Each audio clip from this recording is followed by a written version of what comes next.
Welcome to Kenton Teaches. Enjoy the video. You start by confirming compatibility and inserting the privacy lock key now. Plug the USB or tap with NFC. The device should show a prompt.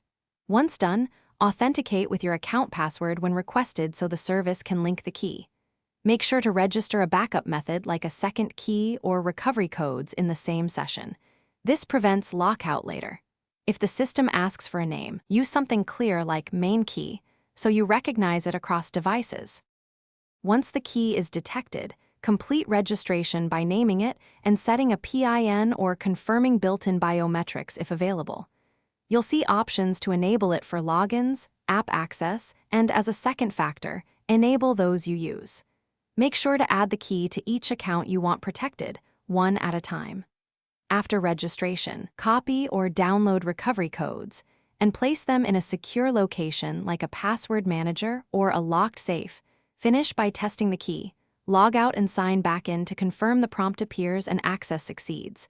Then test on a second device to ensure cross-device support. Label the primary and any backups and store them in different secure locations to avoid simultaneous loss. If the key fails to work, update the device drivers or browser, try a different USB port or NFC position, and check for firmware updates. If still failing, use recovery codes to access your account and re-register a working key. Thanks for watching. Please subscribe if this video was helpful.